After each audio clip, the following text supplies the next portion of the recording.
and be ye kind one to another. Those are the words of Paul to the Ephesians, chapter 4, verse 32. What a great need there is in the world today for old-fashioned kindness. On our program today, James Lefan will be discussing what the Bible has to say about kindness, giving some practical suggestions on how each of us can be more kind. Stay tuned. The Churches of Christ of the North Texas area present The Truth in Love. How precious is the good divine, by inspiration give. Bright as the lamp its precept shine, to guide my soul to heaven. Holy but divine, precious treasure mine, lamp to my feet and a light to my way, to guide me safely home. This lamp through all the tedious night of life shall guide my way, till I behold the clearer light of an eternal day. Holy but divine, precious treasure thine, lamp to my feet and a light to my way, to guide me safely home. Thanks for being with us today. We're glad you tuned us in. I'm David Roper, your host for this program and evangelist at the Brown Trail Church of Christ. It's our privilege today to have James Lefan with us, who's been preaching for 35 years for the Western Hills Church of Christ in Temple, Texas. Right after the next song, Mr. Lefan will be speaking to us on the subject of kindness. Life is more than what you have, more than food or clothes or gold. Will greed rule your life each day? Look to God for strength to hold. Be not anxious for your life, do not worry for your bread. He will feed your soul each day, if you trust what God has said. Have you thought of how the birds neither sow nor reap nor store, yet the Father will feed them? Does our God not love you more? Be not anxious for your life, do not worry for your bread. He will feed your soul each day, if you trust what God has said. Have you thought about the flowers, how they neither toil nor spin, yet the Father clothes them well? You must build your faith in Him. Be not anxious for your life, do not worry for your bread. He will feed your soul each day, if you trust what God has said. Be not anxious for your life, do not worry for your bread. He will feed your soul each day, if you trust what God has said.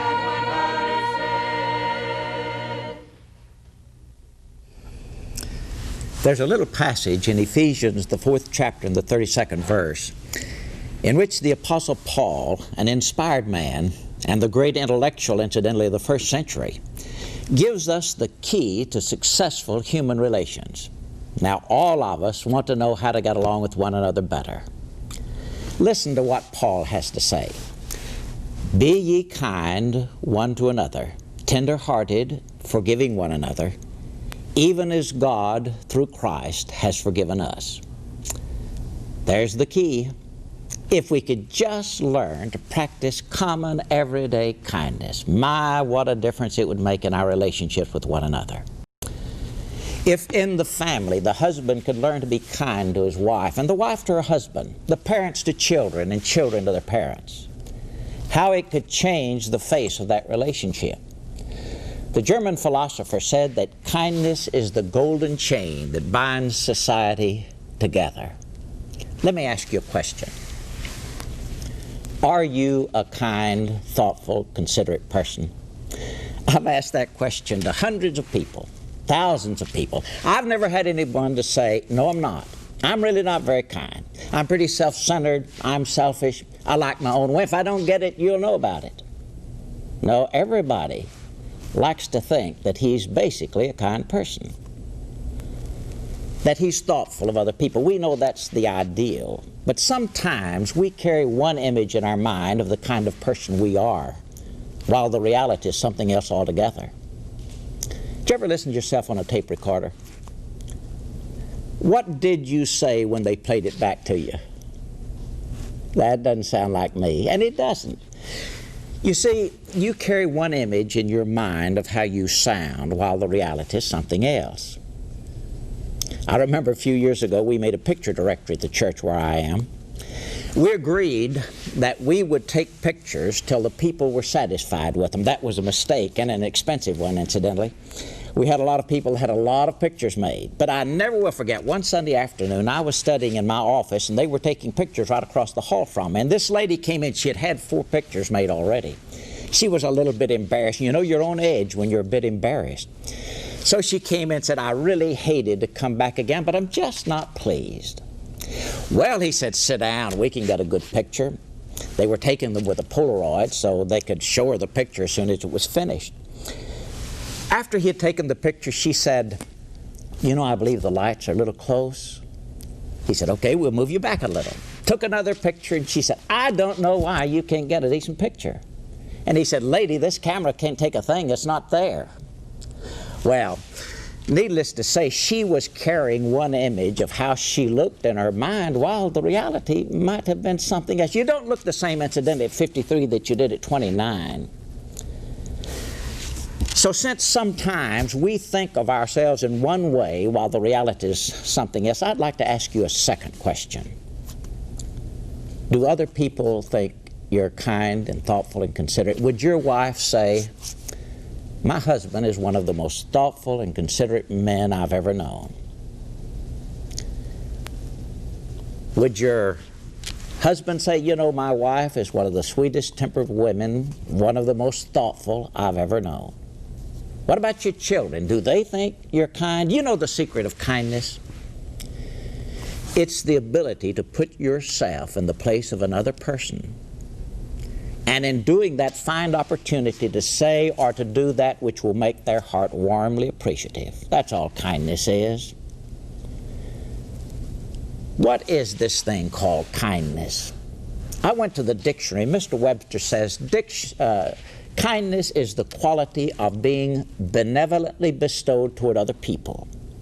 He gave as synonyms consideration, thoughtfulness, sympathy, and that's kindness. But I went to the poet, and the poet said, kindness is the master key to locks on hearts that have before been barred. Kindness is the Gulf Stream in the North Country.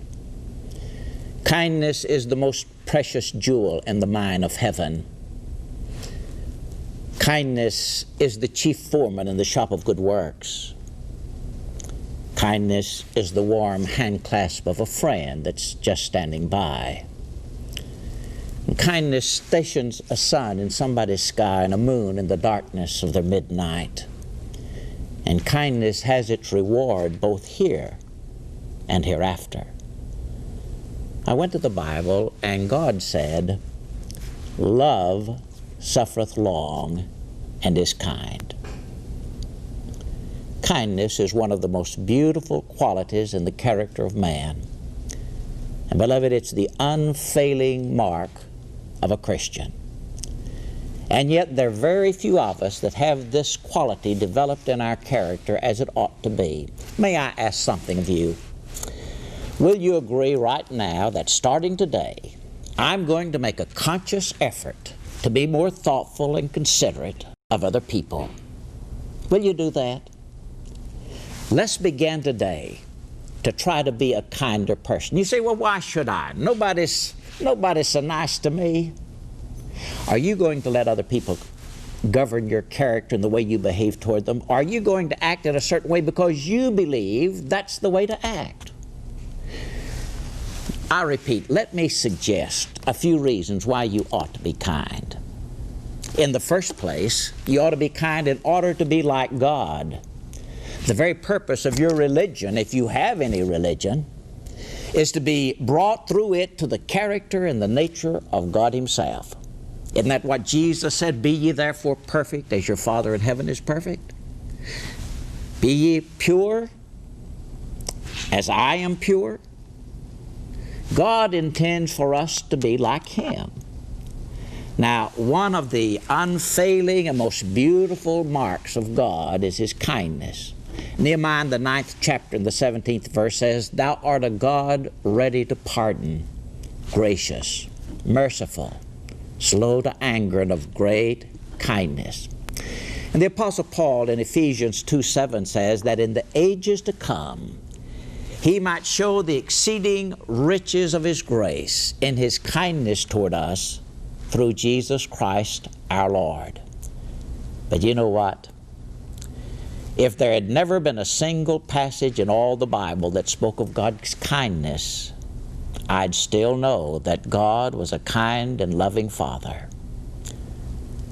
You see, I've seen the kindness of God in the countenance of my mother and my father.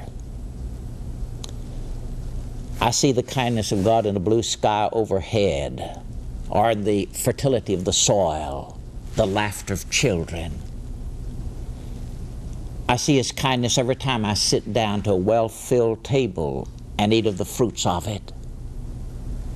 I see His kindness when a wife whispers her love, or a child His admiration, or gives you a hug. I've seen the kindness of God in 1,000 places, so I know that God is kind, and I want to be like Him. There is a second reason we need to be kind to one another.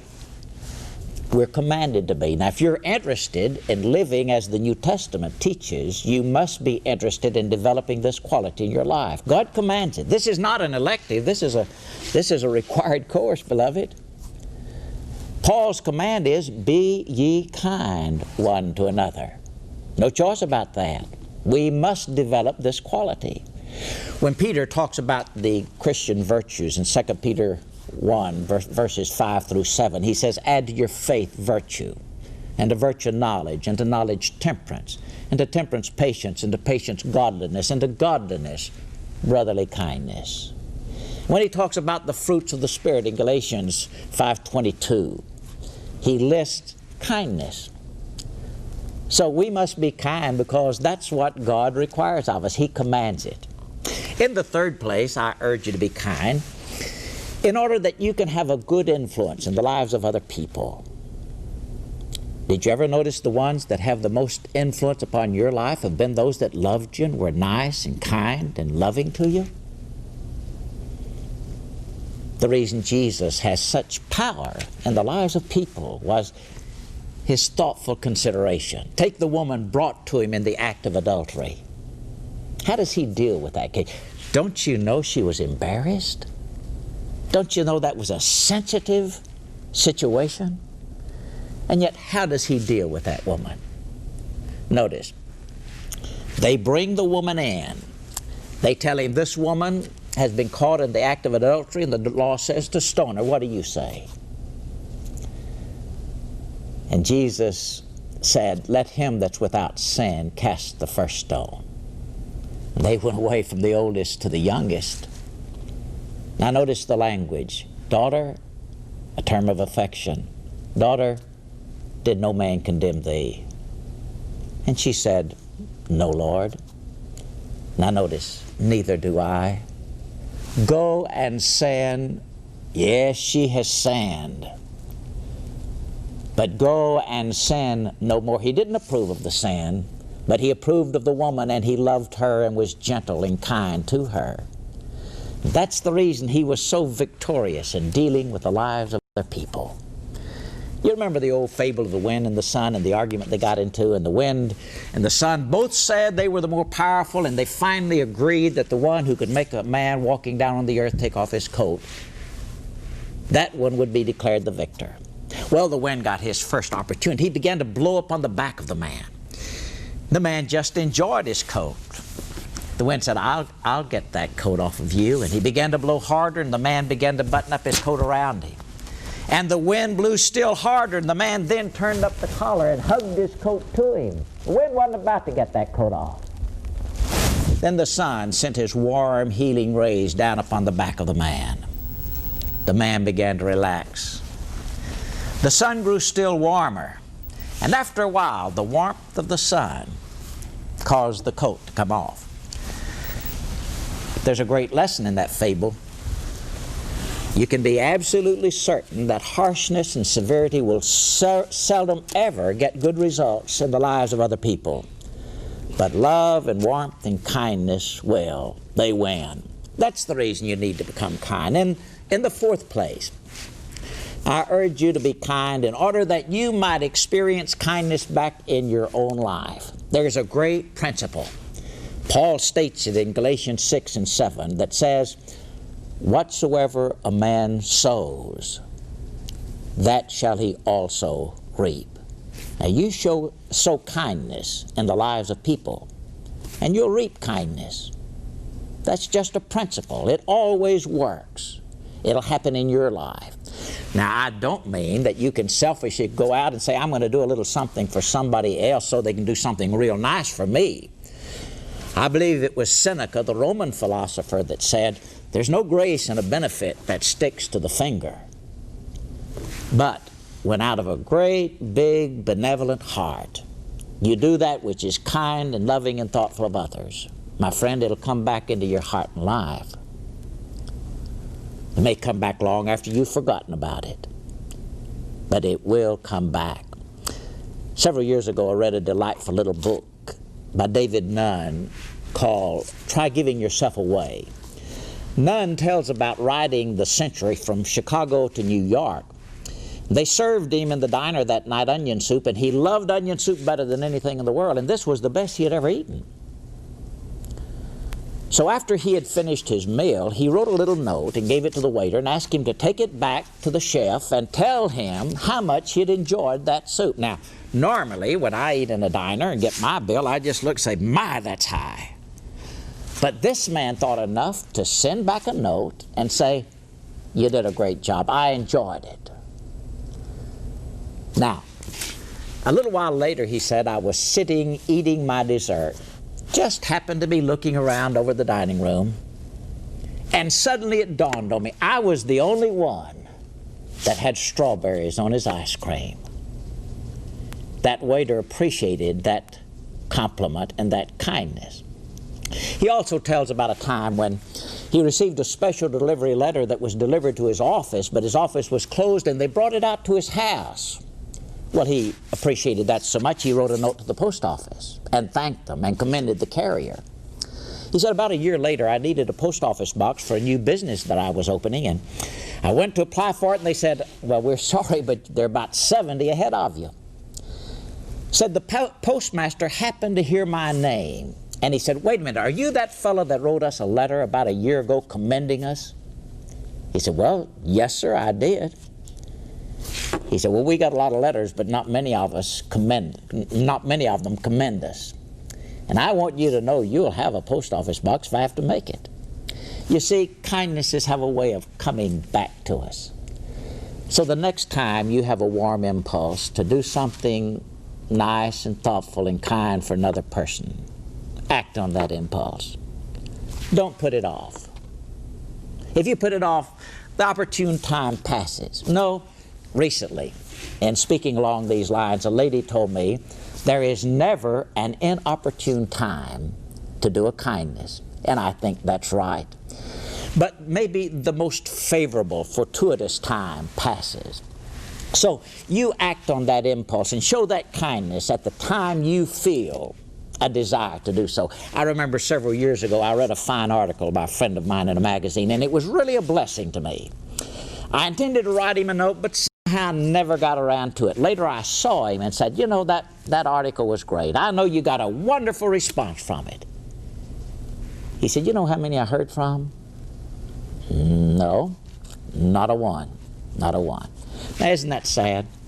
An act has blessed my life, but I say nothing about it. And gratitude unexpressed has no power to lift the spirit or to make it glad, does it? We need to express our kindnesses. I want to make a suggestion to you that I read in a syndicated newspaper column a few years ago to help you get a handle on being a kinder person and to start today to doing it. Let me suggest that you set aside one day out of every week as Surprise Day. And on that day you do kind, thoughtful, considerate things for other people. Think that's a good suggestion? We've tried it in our family for a long time. You say, well, what in the world could I do? That's not going to be your problem. You're going to have a hard time choosing between the many things you ought to do and want to do. Let me suggest you start with your own family. What can you do for that? Well, let me just suggest, first of all, that some of you could just get up in the morning in a good humor for a change. That'd sure be appreciated in some houses, I know. I saw a cartoon the other day. It showed a man sitting on the edge of the bed, the corner of his mouth turned down, and his wife was shoving a cup of coffee with a 10-foot pole. There's some people that get up like that in the morning. You could just get up happy, get up smiling, get up in a good... Well, I'm a night person. I don't care if you are. That doesn't give you the right to be crabby in the morning. Get up in a good humor. Smile at people. Be happy. What could you do? My daughter, for years, liked to write me little notes. When she was a little girl, I might find one in my shoe. I might find one in my coat pocket or under a pillow. She might say, Daddy, I'm sorry you had to fuss at me this morning. Or she might say, I think you're the best daddy in all the world. I know that somewhere there's a daddy nearly as good as me, but she's an awful smart girl. What could you do? Write a love note. Tell those that you love them. Let them know you appreciate them. Becky Burris wrote a delightful little tract called A Better World Begins With Me. In that tract, she told about what she did finally one day to make her world, her family, a better place to live. She was talking about it to others, but doing nothing at home. So she decided one morning she'd get up before her husband and bring him coffee and the newspaper and serve him in bed. Well, she did. She woke him up and said, Sweetheart, it's time to get up. Well, he woke up and found that coffee and newspaper, and he looked at her and he said, am I in the right house?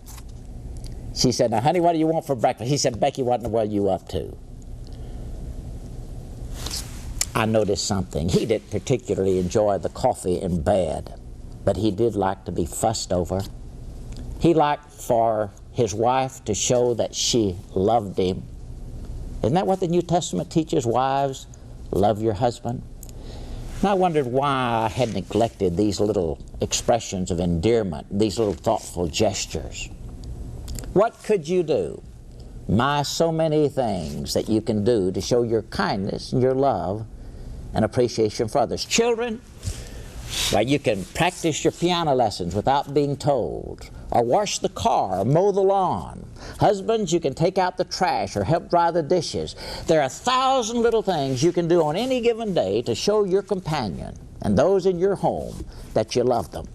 You can do that for your grandchildren. I have a grandson by the name of Ryan. The other night, really, he came and stood by my bed, and I suddenly sensed that there's somebody standing beside my bed, and I looked up, and there was Ryan. I said, what do you want? He said, nothing. I said, you want to get in bed with me? And he said, yes. So he got in the bed and said, Papa, we sure did have a good time at the park, didn't we? I said, sure did, Ryan. I said, were you afraid of the slide? He said, not after I slid down your lap, I wasn't. He said, Papa, you think we ought to go back tomorrow? You see, by being nice to a little boy, it had thrilled his heart. Just show your kindness and love in the little things every day. For, beloved, kindness is one, I repeat, of the most beautiful qualities of life.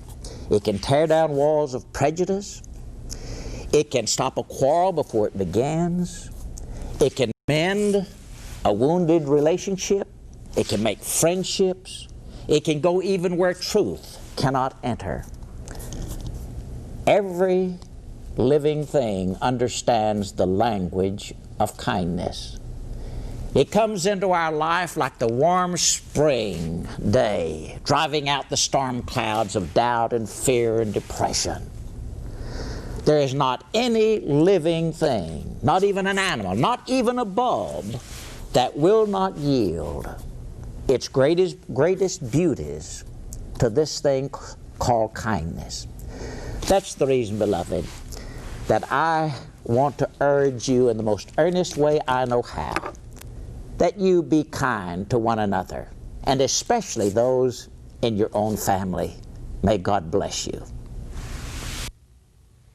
Be with me, Lord. I cannot live without Thee. I dare not try to take one step alone. I cannot bear the loads of life unaided. I need Thy strength to lean myself upon. Be with me, Lord, and then if dangers threaten, if storms of trial burst above my head, if flashing seas leap everywhere about me, they cannot harm or make my heart afraid. Be with me, Lord, no other gift or blessing Thou couldst bestow could with this one compare. A constant sense of Thy abiding presence, wherever I am, to feel that Thou art near. Be with me, Lord, when loneliness o'ertakes me, when I must weep amid the fires of pain, and when shall come the hour of my departure for worlds unknown. O Lord, be with me then. Our thanks to James Lefan for being with us. I feel confident that your life has been blessed with this message. Now, if you would like a free cassette tape of this lesson, just send us your name and address. We'll be so happy to send it to you. And while you're writing, why not request the Advanced 30-Lesson Bible Correspondence Course? It also is sent free and without obligation. The address will be given in just a moment. Now, until next week, may God bless you richly. This has been The Truth in Love, sponsored by the Churches of Christ of the North Texas area. For a copy of today's program, additional information, or Bible correspondence course at no charge to you, please write The Truth in Love, Post Office Box 865, Hurst, Texas 76053. Once again, write The Truth in Love, Post Office Box 865, Hurst, Texas 76053. We invite you to attend the Church of Christ in your area. Join us again next Sunday at the same time for The Truth in Love.